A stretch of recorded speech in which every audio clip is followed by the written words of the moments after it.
चम्मापुर नाम का एक नगर था, जिसमें चंपकेश्वर नाम का राजा राज करता था।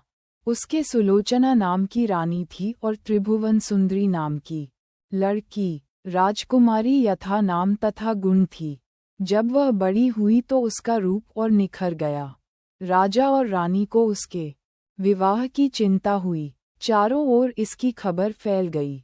बहुत से राजाओं ने अपनी अपनी तस्वीरें बनवाकर भेजी, पर राजकुमारी ने किसी को भी पसंद न किया। राजा ने कहा, बेटी, कहो तो स्वयं वह करूं, लेकिन वह राजी नहीं हुई।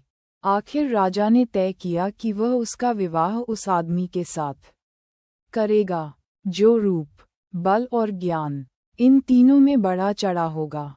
एक दिन राजा के पास 4 देश के 4 वर आए। एक ने कहा, मैं एक कपड़ा बनाकर 5 लाख में बेचता हूँ, 1 लाख देवता को चढ़ाता हूँ, 1 लाख अपने अंग लगाता हूँ, 1 लाख स्त्री के लिए रखता हूँ और 1 लाख से अपने खाने पीने का खर्च चलाता हूँ। इस विद्या को और कोई नहीं जानता। दूसरा बोला, मैं जल थल के पशुओं की भाषा जानता हूँ। तीसरे ने कहा, मैं इतना शास्त्र पढ़ा हूँ कि मेरा कोई मुकाबला नहीं कर सकता। चौथे ने कहा, मैं शब्दवेदी तीर चलाना जानता हूँ। चारों की बातें सुनकर राजा सोच में पड़ गया। वे सुंदरता में भी एक से एक बढ़कर थे। उसने राजकुमारी को बुलाकर उनके गुण और रूप का वर्णन किया, पर वह चुप रही।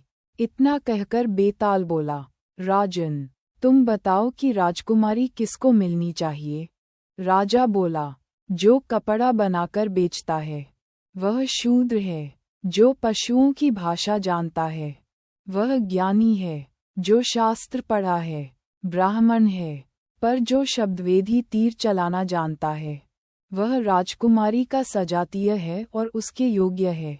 राजकुमारी उसी को मिलनी चाहिए। राजा के इतना कहते ही बेताल गायब हो गया। राजा बेचारा वापस लौटा और उसे लेकर चला तो उसने 10वीं कहानी सुनाई।